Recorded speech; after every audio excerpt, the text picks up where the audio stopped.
साथियों, आप सबको मकर संक्रांति, लोहड़ी और पौष पूर्णिमा की बहुत बहुत बधाई, बहुत बहुत मुबारकबाद। पिछला सप्ताह हम गठबंधन राजनीति की कसौटी के रूप में देख सकते हैं, कसौटी सप्ताह के रूप में देख सकते हैं। दुनिया से लेकर के और भारत तक इसका पूरा का पूरा माहौल फैला हुआ है। हम शुरू करते हैं दुनिया के पैमाने पर। हमारे मोदी जी एक गठबंधन किए थे अमेरिकी राष्ट्रपति ट्रंप से पहले कार्यकाल में, और वो गठबंधन आज की तारीख में स्थिति ये हुई है कि मोदी जी जब चुनाव हो रहा था उस समय मोदी जी अमेरिका गए थे और उनको ऐसा लगा कि अब ट्रंप की बारी नहीं आएगी, ट्रंप नहीं जीतेगा, हारेगा। तो वहाँ पर वो ट्रंप से नहीं मिले। ट्रंप के लाख चाहने के बावजूद भी ये ट्रंप से मिलने नहीं गए और कमला हैरिस से मिल के चले आए। उसका प्रतिफल दिया ट्रंप ने, और उन्होंने इन्हें अपने उस शपथ ग्रहण समारोह के लिए आमंत्रित नहीं किया। इनके लाख प्रयास करने के बावजूद भी उसने नहीं किया। इनका विदेश मंत्री, इनका पूरा का पूरा विदेश वो दूतावास वहाँ लगा रहा कि मोदी जी को आमंत्रित मिल जाए, लेकिन आमंत्रण नहीं मिला। यहाँ ये कहा गया कि ये तो अमेरिका से भारत के रिश्ते ख़राब हो गए और अमेरिका नहीं चाहता है रिश्ते ख़राब हो। बात सही है, अमेरिका इस समय तमाम संकटों से जूझ रहा है, और ख़ास करके जो वहाँ आग लगी हुई है कैलिफोर्निया में, जो वहाँ आग लगी है वो तो वहाँ के लिए बहुत बड़ी त्रासदी है और हम सब की चिंता उनके साथ है। लेकिन उन्होंने एक काम और किया है कि उन्होंने अपने विदेश नीति धर्म का पालन करते हुए उन्होंने भारत के विदेश मंत्रालय को आमंत्रित किया है।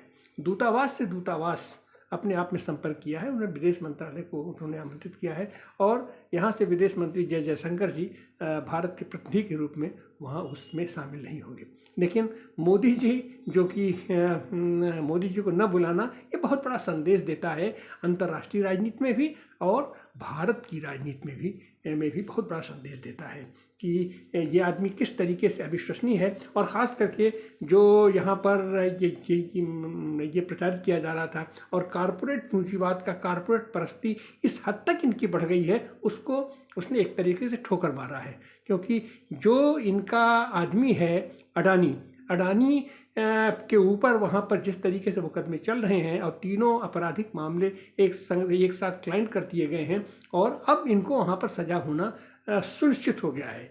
ये यहाँ पर एक जनरेशन कर रही थी इनकी मीडिया कि मोदी जी से जब मुलाकात होगी ट्रंप की तो मोदी जी कुछ बीच का रास्ता निकालेंगे और अपने इन दोस्तों को बचा पाएंगे। लेकिन अब ऐसा लग रहा है कि नहीं, अब ऐसा कुछ नहीं होगा। अमेरिका ने भी कमर कस लिया है कि जो कोई भी अपराधी है, उनके यहाँ अपराध करता है, वो उसको बख्शने वाले नहीं हैं।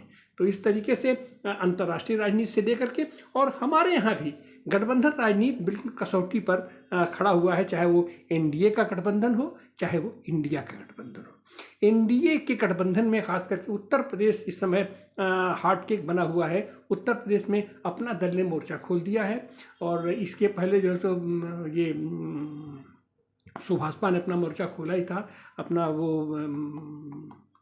और भी इनके सहयोगी साथी अपना मोर्चा खोले हुए हैं, अपना निषाद भी मोर्चा खोले हुए हैं। तो और पूरे देश भर में जो देखा जा रहा है कि गठबंधन का सहारा दे करके भारतीय जनता पार्टी तो आगे बढ़ जाती है, और आगे बढ़ करके अपने ही सहयोगियों को लील जाती है, अपने सहयोगियों को चूस करके उनको निष्प्राण करके फेंक दे रही है और अपनी ताकत तो बढ़ाती चली जा रही है। वही स्थिति कहीं न कहीं से इंडिया गठबंधन पर भी आया है, और इंडिया गठबंधन में खास करके जो हमारा सबसे बड़ा हमारा साथी है, पार्टनर है कांग्रेस की जहां अपनी ताकत है वहां तो वो गठबंधन के साथियों को स्पेस देना नहीं चाहती है। लेकिन जहां गठबंधन के साथियों का स्थानीय दलों की ताकत है, वहां वो उनके स्पेस में अपनी औकात से ज़्यादा स्पेस लेना चाहती है। फल ये है कि यह असंतोष व्यापक रूप से बढ़ा है, और जो असंतोष दबा हुआ था मध्य प्रदेश में, राजस्थान में, नहीं है ये छत्तीसगढ़ में, वो असंतोष आगे जाकर के हरियाणा में और अपने महाराष्ट्र में वो बलवती हुआ, और उसका परिणाम ये हुआ है कि अब दिल्ली में भी ये जिस तरीके से वो चाह रहे थे कि आम आदमी पार्टी, दिल्ली में तो आम आदमी पार्टी सबसे बड़ी ताकत है, और वहाँ जिस तरीके से झटका पटका हुआ है वो अपने आप में गठबंधन की राजनीति को ख़त्म करने के लिए पर्याप्त दिखाई पड़ रहा है। गठबंधन के तमाम दल, हालांकि और लोगों का वहाँ कोई बहुत ज़्यादा वजूद मतलब नहीं है, लेकिन एक नैतिक समर्थन तो है। इंडिया गठबंधन के तमाम दलों ने आम आदमी पार्टी को, केजरीवाल को वहाँ अपना समर्थन दिया है, क्योंकि इनका यह मानना है, और यह भी बात सही है, कि वहाँ आम आदमी पार्टी एक मजबूत ताकत के रूप में है और वो चुनौती दे रही है भारतीय जनता पार्टी को, उसकी सीधे सीधे चुनौती है। लेकिन कांग्रेस ने भी वहाँ पर पूरी सीटों पर लड़ने का फैसला किया है, वहाँ तक भी ठीक था। लेकिन जिस तरीके से हम चुनाव में देख रहे हैं कि वो भाजपा से ज़्यादा वो आक्रामक है आम आदमी पार्टी पर, तो यह कहीं न कहीं गठबंधन की राजनीति को धक्का देने वाला है, चोट पहुंचाने वाला है। उसके साथ ही हम देखेंगे कि अपने उत्तर प्रदेश में महाकुंभ की तैयारी चल रही है। आज पौष पूर्णिमा का स्नान हुआ है, शुरू हुआ है, लेकिन वहाँ जिस तरीके से सरकार प्रसारित कर रही है कि हम वहाँ पर व्यापक प्रबंध कर रहे हैं, व्यापक प्रबंधन है, और 40 करोड़ लोग आएंगे और हम 100 करोड़ लोगों की वहाँ व्यवस्था कर रहे हैं, लेकिन ऐसी बात नहीं है। वहाँ पर बहुत दूर दूर तक लोगों को बसा दिया गया है।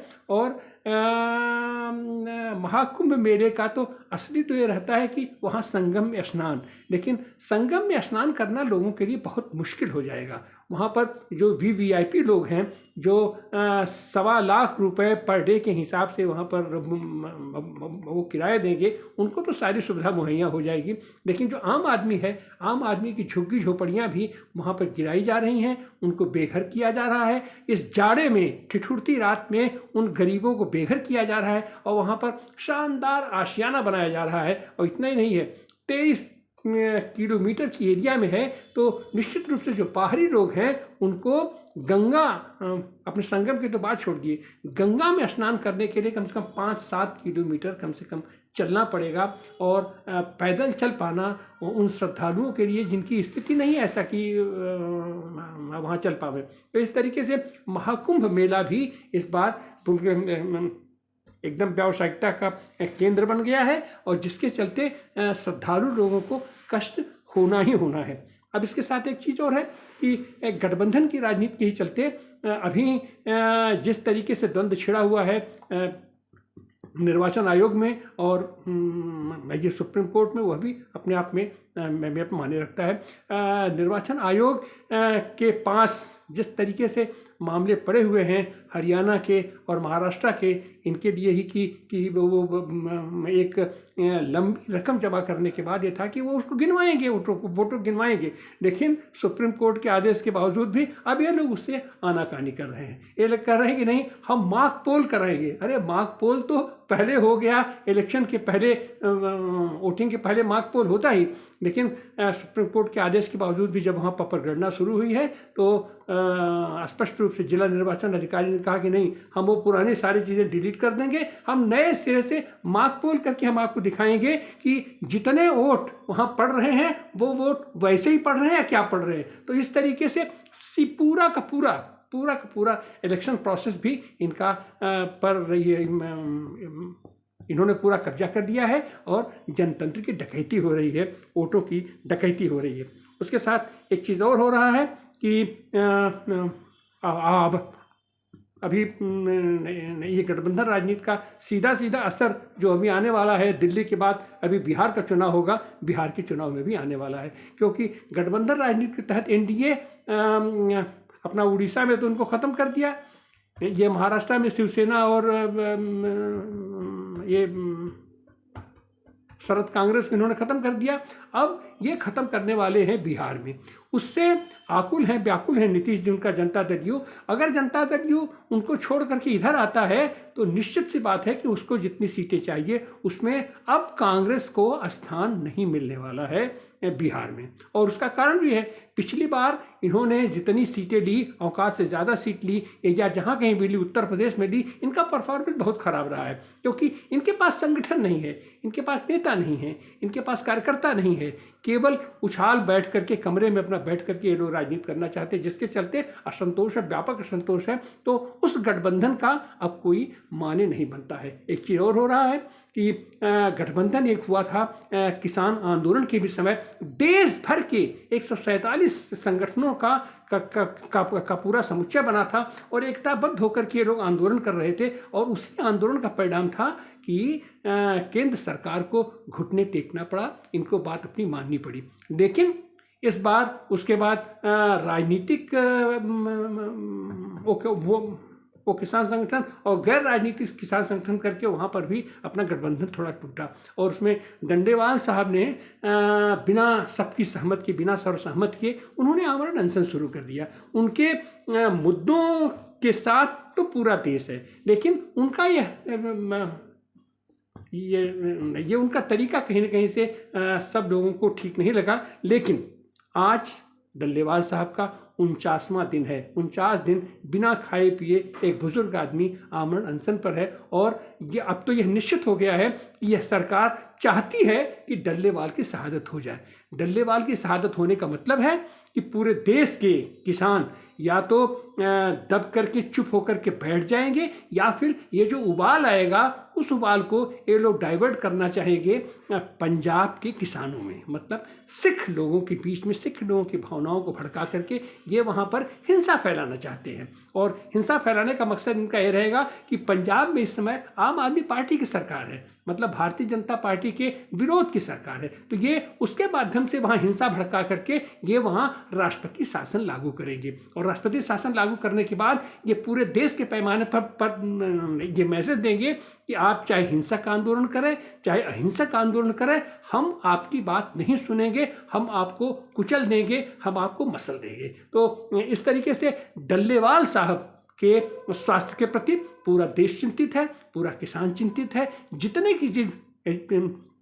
जितने नागरिक समाज के लोग हैं या मानवाधिकार के लोग हैं, सब लोग चिंतित हैं और सबकी उनके साथ सदिच्छा है कि उनके प्राणों की रक्षा की जानी चाहिए। लेकिन आज जिस स्थिति में डल्लेवाल साहब पहुंच गए हैं, अगर वो अपना अनशन तोड़ भी देते हैं तो अब वो आगे बहुत सर्वाइव करने की स्थिति में नहीं रहेंगे, क्योंकि आज की तारीख में उनका केवल और केवल हड्डियों का ढांचा उनका बना हुआ है। इसके साथ ही अभी 27 साल पहले जो आंदोलन हुआ था मुल्ताई में, उसमें सरकार ने सीधे सीधे गोलीचालन किया था, किसानों के ऊपर गोलीचालन किया था। उसमें 24 हमारे किसान शहीद हो गए थे और उसके बाद तमाम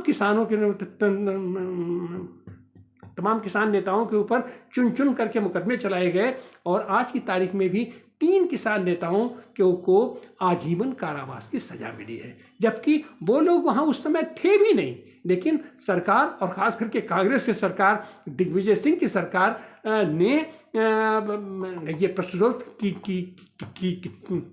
प्रतिशोध की भावना से उनको फंसाया उसमें, क्योंकि वो जानती थी या उसको भय था, आतंक था कि मध्य प्रदेश में इनका नेतृत्व अगर रहेगा तो हम नहीं उभर पाएंगे, इनको जनता स्वीकार करेगी। तो उनका पूरा का पूरा राजनीतिक कैरियर उन्होंने ख़त्म कर दिया। और वो दिग्विजय हालांकि आज की तारीख में तमाम मंचों पर वो घूम घूम के माफ़ी मांग रहे हैं, लेकिन उनकी माफ़ी मांगने से तो होगा नहीं। आपने तो किसानों की भावनाओं को आपने कुचला और उन नेताओं के पूरे राजनीतिक कैरियर को आपने ख़त्म कर दिया। तो उसको लेकर के 27वीं वर्षगांठ पर कल 12 जनवरी को जो वहाँ घोषणा हुई है वह भी अपने आप में महत्वपूर्ण है और एक नए तरीके से किसान और मजदूरों के गठबंधन को मजबूत करने का वहाँ पर निर्णय लिया गया है, बीड़ा उठाया गया है, जो कि स्वागत योग्य है। अब तक तो ये मजदूर अपना अलग आंदोलन करता था, किसान अपना अलग संगठित आंदोलन करता था, लेकिन सांगठनिक आंदोलन के रूप में मजदूर आंदोलन ज़्यादा मजबूत रहा है। तो किसानों के साथ अगर मजदूर मिलकर के आंदोलन करेगा तो निश्चित रूप से ये पूरे देश के पैमाने पर परिणाम देगा। और उसी का परिणाम रहा है कि मुल्ताई में कल जिस तरीके से प्रस्ताव पारित हुआ है और वहाँ का वो प्रस्तावों के अपना परिणाम स्वरूप ही दोनों गुट के लोग अब इकट्ठा होकर के 24 तारीख को दिल्ली में हरकिशन सुरजीत भवन में एक बैठक करने जा रहे हैं, बड़ी बैठक करने जा रहे हैं और एक बड़े आंदोलन की फिर शुरुआत होने जा रही है। उसमें वहाँ निर्णय लिया जाएगा, उस निर्णय का भी स्वागत है। और मुल्ताई में खास करके 27 वर्षों के बाद भी भारतीय जनता पार्टी और न ही कांग्रेस। दोनों ही पार्टियों के लोग उन किसानों के श्रद्धा में, उन किसानों के सम्मान में एक शब्द भी इन लोगों के मुंह से नहीं निकला है। और वहाँ पर वो शहीद स्तंभ बनाने की बात हो रही थी, तो इस बार लोगों ने वहाँ घोषणा किया है कि अब सरकार नहीं बनाएगी तो किसान ही बनाएंगे, किसान संघर्ष समिति बनाएगी। और अगले साल 12 जनवरी 2026 को वहाँ पर वो शहीद स्तंभ बनाया जाएगा। और निश्चित रूप से वो शहीद स्तंभ एक व्यापक मसाल बनेगा और वहाँ से जो रोशनी निकलेगी। और इस बीच जो 24 तारीख को ये सारे किसान संगठनों का संयुक्त बैठक होने जा रही है और उसमें जो निर्णय लिया जाएगा, आने वाले दिनों में भारत में एक मजबूत नेतृत्वकारी परिवर्तनकारी आंदोलन की सुगबुगाहट होगी। क्योंकि ये देखा जा रहा है कि राजनीतिक दल केवल और केवल संसदीय राजनीति करते हैं। ये केवल संसद में अपने आप को चुनवा करके भेजना चाहते हैं, संसद में अपनी ताकत मजबूत करना चाहते हैं, या ये प्रदेश सरकारों पर कब्जा करना ही इनका ये केवल मकसद रह गया है। इनकी कोई नीति नहीं हो पा रही है, इनका कोई कार्यक्रम नहीं बन पा रहा है, जनोपयोगी कोई चीज़ नहीं हो पा रही है, उसके ऊपर आंदोलन नहीं कर पा रहे हैं। तो आने वाले दिनों में ये जो गठबंधन राजनीति कसौटी पर पड़ी हुई है, उस पर किसान और मजदूरों का यह जो गठबंधन है, यह जो एकता बन रही है, एकजुटता हो रही है, जो सही मायने में यही है। गठबंधन गांठों का बंधन नहीं होता, गठबंधन एकता सूत्र में पिरोने का नाम है गठबंधन। और उसकी एक नए तरीके से नए साल में उसका शुभारंभ होने जा रहा है। उसके प्रति निश्चित रूप से उसके प्रति हमें ये सदिच्छा व्यक्त करनी होगी और उनको हम अपनी शुभकामनाएं देते हैं। और भारत किसान यूनियन की तरफ से और तमाम किसान संगठनों की ओर से हम आह्वान करेंगे और अपने उसे ये शुभकामना देते हैं कि सही माने में गठबंधन राजनीति क्या होती है, गठबंधन क्या होता है, गठबंधन का कैसे संचालन होता है, गठबंधन में आंदोलन कैसे मजबूत होता है और वह मजबूत आंदोलन आम जनता के हितों में कैसे काम करता है, इसको दिखाने का मौका मिलेगा। आप सारे साथियों को बहुत बहुत धन्यवाद। बहुत बहुत